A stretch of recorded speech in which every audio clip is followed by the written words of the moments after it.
BDB টেলিভিশনে আপনাদেরকে স্বাগত। আমি মোহাম্মদ রুবেল আহমেদ, কৃষ্ণাপ্রিয়া সুনামগঞ্জ সদর। আমি আজকে অবৈধ ডেজার চালিয়ে বালু উত্তোলন করছে অবৈধভাবে। এখন তত্ত্বে আমি এখানে আসলাম। এই যে আপনাদেরকে দেখাচ্ছি, এই যে এক একটা স্টিল নৌকা বডি অবৈধভাবে এই যে ডেজার চালিয়ে এখানে অবৈধভাবে বালু উত্তোলন করা হচ্ছে। এবং আমি স্পটে এসে আমি আপনাদেরকে দেখাচ্ছি, দুইটা নৌকা পাওয়া গেল।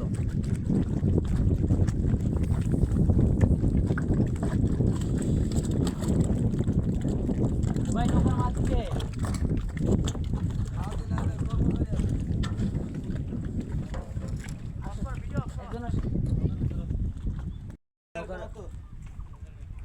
নৌকার মাঝে কি আপনি?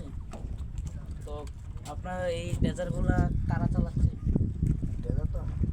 তো এই ডেজার দিয়ে কি আরো কয়টা নৌকা? আমি দেখলাম আরো অনেকগুলো নৌকা। এই তিনটা ডেজারে কি এই নৌকা বাকি নৌকাগুলো গেছে? এই তিনটা ডেজারে কি বাকি নৌকাগুলো লোড হয়েছে? তো আপনারা যে লোড করতেছেন এটা যে অবৈধ জানেন? এই ডেজারে বালু উত্তোলন করে যে অবৈধ জানেন? আপনারা জানেন না? তো এটা কিসের বালু তুলছেন? আমি তো জানি নৌকা এই যে নদী বন্ধ, বিগত অনেক ভূমি অফিস থেকে নিষেধ করে লিয়েছিলেন। আপনারা এইটা যে আজকের এই যে ভিজা এই যে বালিগুলা, এই যে এক একটা স্টিল বডি, এখানে আনুমানিক 5,000 ফিট এই বালি হবে। আমি ওনাদেরকে জিজ্ঞাসা করাতে ওনারা বলছে অকশনের বালি। আমি ওসি মহোদয় সুনামগঞ্জ সদর ভারপ্রাপ্ত কর্মকর্তার সাথে কথা বলেছি গতকাল, বলাতে উনি বলছে যে এই অকশনের বালি এটা।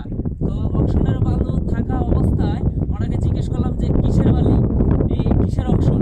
উনি বললো যে কোর্টের থেকে আমাদেরকে কাগজ পেপার দেওয়া হয়েছে। তো পেপার দেওয়া হওয়ার পরে এখানে কোর্ট থেকে জেনে নিয়েন, এবং সারা দেশ জানে, সেনাবাহিনী কর্মকর্তা জানে, বিজিবি সিও স্যার জানে, এখন আপনার আরও স্থানীয় প্রশাসন জানে এই বিষয়ে।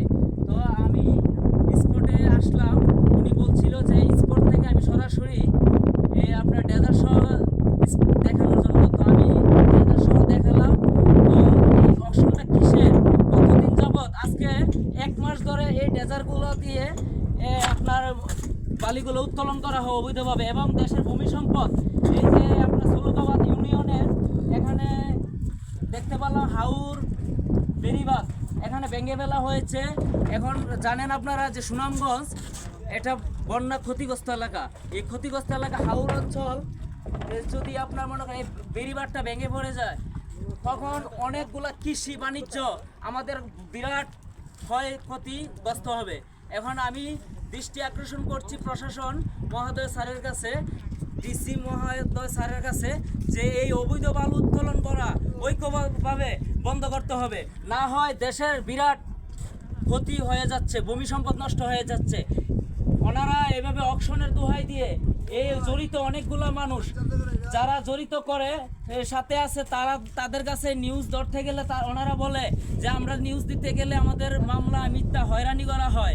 এখন আমরা এই বিষয়ে আপনার যতটুকু জানাচ্ছি, এখন আপনার ওই স্পটে প্রতিদিন রাতে এই অবৈধভাবে দৈনিক আপনার 8 থেকে 10টা স্টিল বডি নৌকা বালি ভর্তি বালি উত্তোলন করা হয়।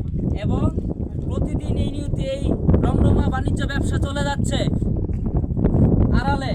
এখন আমি এখানে আসলাম আপনার দিনের বেলায়, রাত্রের বেলায় এই অবৈধ কার্যকর হয়, কাজগুলো হয়। এখন আমি দিনের বেলা আসলাম সরাসরি স্পটে আপনাকে দেখাচ্ছি যে এইভাবে বালু উত্তোলন করলে প্রশাসন কি করতেছে, কি সহযোগিতা আমরা পাচ্ছি। আমাদেরকে বলে শুধু অকশনের বালু কি নদীতে পানির নিচে কি অকশনের বালি থাকে?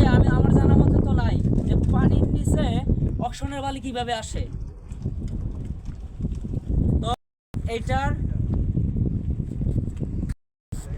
তো আমি এটার পুরোপুরি তথ্য তদন্ত করে ভালোভাবে কাদের হাত আছে এদের পিছনে, যারা তো কারো হাত না থাকলে তো সাহস পায় না এই প্রতিদিন এইভাবে আপনার দিনের বেলায় এই কাজ চালিয়ে যেতে।